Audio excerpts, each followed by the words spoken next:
নগৰবিৰাট টোপামাৰী বাকীলৈ শৈক্ষিক বাৰ্তা টোপামাৰীত চিভি ৰামান ইনষ্টিটিউট নামৰ বিজ্ঞান আৰু কলা শাখাৰ শিক্ষানুষ্ঠানৰ শুভ উদ্বোধন শিক্ষানুষ্ঠানখন শনিবাৰে বিভিন্ন ধৰণৰ মাংগলিক কাৰ্যসূচীৰে আনুষ্ঠানিকভাৱে শুভ উদ্বোধন কৰে উক্ত অনুষ্ঠানত মুখ্য অতিথি হিচাপে USTMৰ বিজ্ঞানী অধ্যাপক ডক্টৰ ফাইজুদ্দিন আহমেদে উপস্থিত থাকি আনুষ্ঠানিকভাৱে শিক্ষা অনুষ্ঠানটোৰ দ্বাৰা মুকলি কৰে ইয়াৰ উপৰিও বকো সমষ্টিৰ প্ৰাক্তন বিধায়ক জ্যোতিপ্ৰসাদ দাস টোপামাৰী আঞ্চলিক কলেজৰ অধ্যক্ষ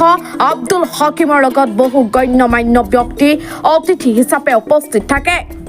চলিত শিক্ষাবৰ্ষৰ পৰাই পাঠদান আৰম্ভ হ'বলগীয়া শিক্ষানুষ্ঠানখনত ইতিমধ্যে নামভৰ্তিৰ কাম চলি আছে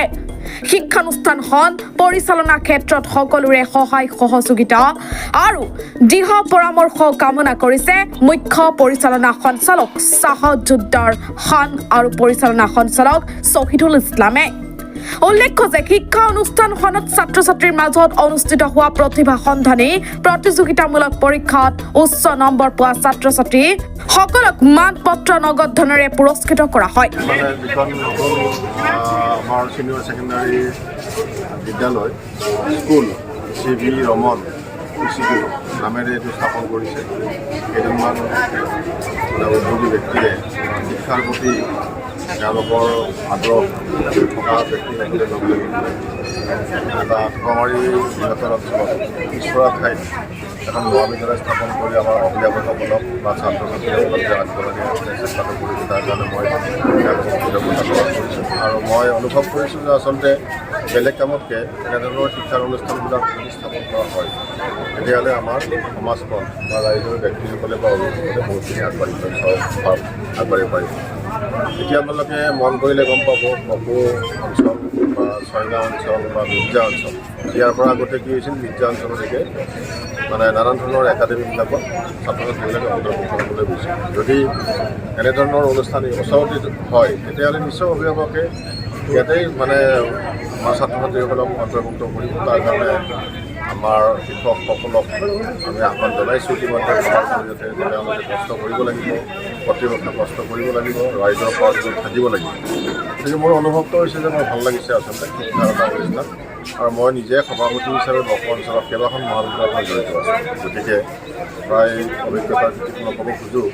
যে অনুষ্ঠানবিলাক প্ৰথমতে সৃষ্টি হোৱাৰ পিছত এটা অনুষ্ঠান কেতিয়াও মৰহি নাযায় ই দুপদপে উন্নতি কৰে বা বিভিন্ন ক্ষেত্ৰত দেখিবলৈ পাইছোঁ গতিকে আহক সকলোৱে সহযোগ কৰক পিছপৰা অঞ্চলটো আগবঢ়াই দিয়ক আৰু অভিভাৱকসকলকো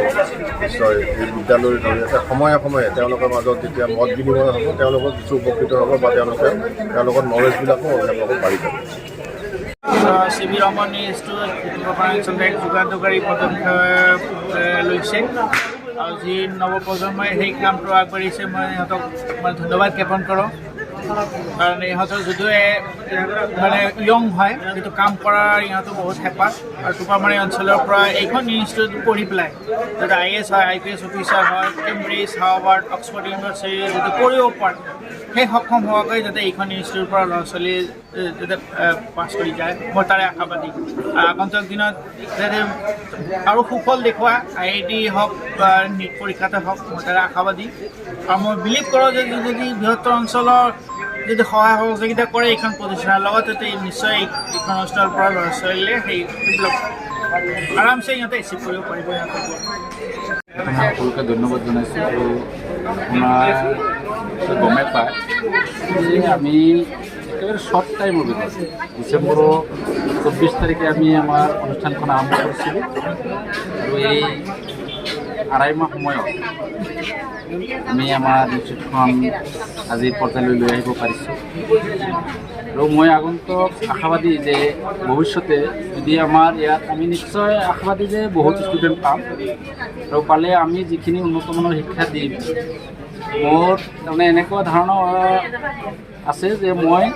এইটো অঞ্চলতে নহয় মই তাৰমানে গোটেই অসমৰ ভিতৰতে উন্নতমানৰ শিক্ষা দিম ইয়াত এনেকুৱা এটা মনোভাৱ ৰাখি মই এই স্কুলখন স্থাপন কৰিছোঁ অভিভাৱক ৰাইজলৈ কি অভিভাৱক ৰাইজলৈ এটাই আহ্বান থাকিব তেওঁলোকে আমাৰ লগত টাচত থাকক তেওঁলোকে আমাক ল'ৰা ছোৱালী দিয়ক তেওঁলোকে ল'ৰা ছোৱালীৰ ভৱিষ্যত সুনিশ্চিত কৰাৰ কাৰণে আমাক এটা সুযোগ দিয়ক, আমি তেওঁলোকৰ ল'ৰা ছোৱালীক নিশ্চয় ভৱিষ্যত উজ্জ্বল কৰি দিম, এনেকুৱা মনোভাৱ মোৰ আছে। যিহেতু নতুনকৈ খুলিছে, খাদ্য নোৱাৰে যিমানখিনি পাৰিছোঁ আমি দিছোঁ, তথাপি ছাত্ৰৰ কাৰণে আমি আৰু ছাত্ৰীৰ কাৰণে বেলেগ বেলেগ হোষ্টেল ৰাখিছোঁ। ইয়াত নাইট ক্লাছৰ ব্যৱস্থাও আমি কৰিছোঁ, ফ্ৰী কোচিঙৰ ব্যৱস্থা অহা 13 মাৰ্চৰ পৰা আমি আৰম্ভ কৰিম। আৰু লগতে ইয়াত টিউশ্যনৰ কোনো ব্যৱস্থা নাথাকে, ফ্ৰী টিউশ্যন হ'ব চব। আৰু এটাই কথা, আমি 2 বছৰত ছাত্ৰ ছাত্ৰীৰ পৰা আমি গাৰ্জেনসকলক ৰিজাল্ট দেখুৱাম। সোণতলীৰ পৰা আবুল হাছেমৰ ৰিপৰ্ট, আসাম লোকেল নিউজ।